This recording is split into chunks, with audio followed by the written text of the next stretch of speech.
वीरेंद्र बुरा प्रेजेंट करता है द मम्मी मुर्दों की दुनिया पार्ट 1। कहानी की शुरुआत होती है 1290 बीसी, यानी आज से लगभग 3300 साल पहले, जहां मिस्र के एक शहर थिप्पस को दिखाया जाता है। थिप्स के राजा का नाम फिरौन है। फिरौन की जो मासूका है, जिसे कोई हाथ भी नहीं लग सकता, उसका नाम अक्शनामून है। अक्शनामून राजा फिरौन से प्यार नहीं करती, बल्कि वह उसके प्रीस्ट से प्यार करती है। प्रीस्ट का नाम इमोटेप होता है। इमोटेप के पास कई जादुई शक्तियां होती हैं। इन्हीं शक्तियों में से एक शक्ति से वह मर्दों की दुनिया में से आत्मा को बुलाकर इंसानों को जिंदा कर सकता है। इमोटेप जब राजा फिरौन की माशूका से मिलने आता है, इस वक्त राजा फिरौन भी आ जाता है, उन्हें नंगे हाथों पकड़ लेता है और यहाँ पर ये दोनों मिलकर राजा फिरौन का कत्ल कर देते हैं। इससे पहले राजा फिरौन के गार्ड अंदर आते। अक्शनामून इमोटेप को कहती है, तुम यहाँ से चले जाओ, क्योंकि तुम ही हो जो मुझे दोबारा जिंदा कर सकते हो।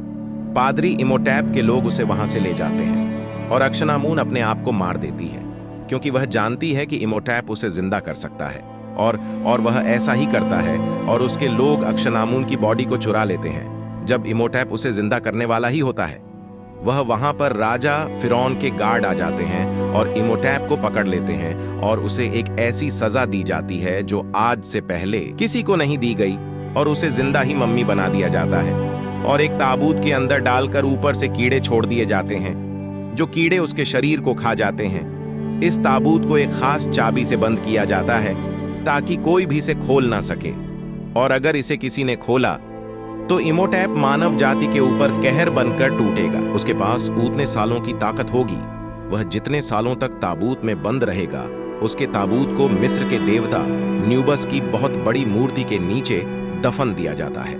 कई 100 साल गुजर जाते हैं। वह मूर्ति, जो कि किसी जमाने में बहुत ही ऊंची हुआ करती थी, अब वह बहुत ही छोटी रह गई है, क्योंकि पूरे का पूरा शहर जमीन के नीचे दफन हो चुका है। यहाँ पर देश विदेश के लोग इस जमीन के लिए लड़ते रहते हैं। वह इस बात से अनजान है कि इस जमीन के नीचे शैतानी शक्तियां आज भी सांस लेती हैं। यहाँ पर फ्रेंच आर्मी के सोल्जर को दिखाया जाता है, जो कि अमेरिकन है। उसे चारों तरफ से घेर लिया जाता है। तभी वहां से सब के सब भाग जाते हैं, क्योंकि उसे के पीछे मिस्र के देवता न्यूबस की वही मूर्ति है, जिस मूर्ति के कदमों के पास आज से हजारों साल पहले इमोटेप के ताबूत को दफनाया गया था।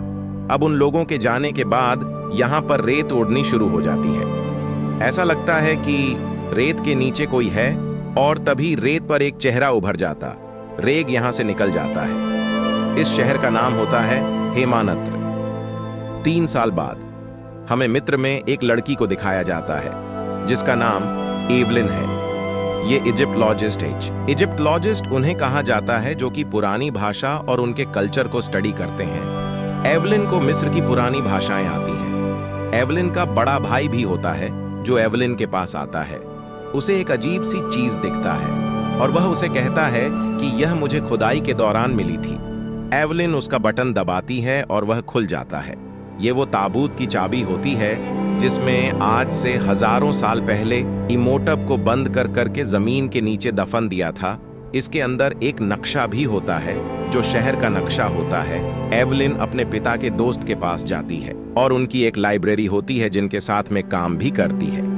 वह उन्हें वहां का नक्शा दिखाती है और वह एवलिन को कहते हैं कि यह एक मनगढ़ंत कहानी है।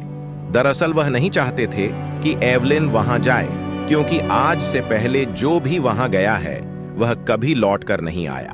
पर एवलिन वहां किसी भी कीमत पर जाना चाहती है।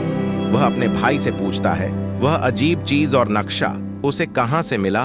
उसका भाई उसे सच बता देता है कि वह नक्शा उसने एक आदमी से चुराया था, जो कि एक अमेरिकी था। वह अब जेल में है। एवलिन और उसका बड़ा भाई अब उसे जेल में आते हैं, जहां पर वह एक कैदी होता है, और यह कैदी रिक होता है, जो आज से 3 साल पहले एन्यूबस की मूर्ति के आगे खड़ा था। रिक समझ जाता है कि एवलिन और उसका भाई यहाँ पर क्यों आए हैं। रिक को यहाँ पर फांसी होने वाली होती है। वह एवलिन को कहता है कि अगर तुम हनुमनत्र जाना चाहती हो, जहां से मुझे ये चाबी मिली थी, तो तुमने मुझे यहाँ से छुड़वाना होगा। यहाँ का जो इंचार्ज होता है, एवलिन उसे छोड़ने के लिए कहती है, पर वह किसी कीमत पर रिक को छोड़ना नहीं चाहता। एवलिन उसे बताती है कि रिक को मिस्र के पुराने राजों का खजाने का पता है। अगर तुम रिक को छोड़ दो तो तुम्हें खजाने में से 25% खजाना मिल सकता है। और वह तुरंत मान जाता है और अब यह सब के सब मिस्र में उसे जगह के लिए निकल पड़ते हैं जहां पर खजाना गड़ा है। यह पानी के जहाज से जाते हैं जहां पर कुछ और अमेरिकन होते हैं जो कि इस जगह जा रहे होते हैं क्योंकि उन्हें भी इस खजाने की तलाश होती है।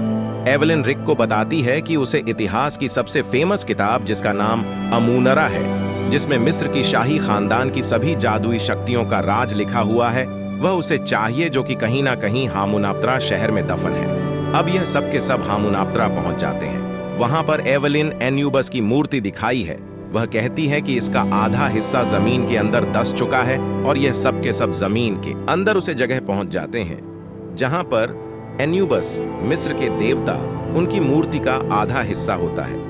यहां पर चारों तरफ अंधेरा होता है। एवलिन वहां पर लगे एक शीशे को ऊपर की ओर करती है, यानी बाहर की ओर, जहां पर सूरज की रोशनी होती है और सूरज की रोशनी शीशे पर टकराकर अंदर लगे शीशे से टकराती है, यानी यह एक तरह का रोशनी फैलाने का तरीका होता है। और यहाँ पर चारों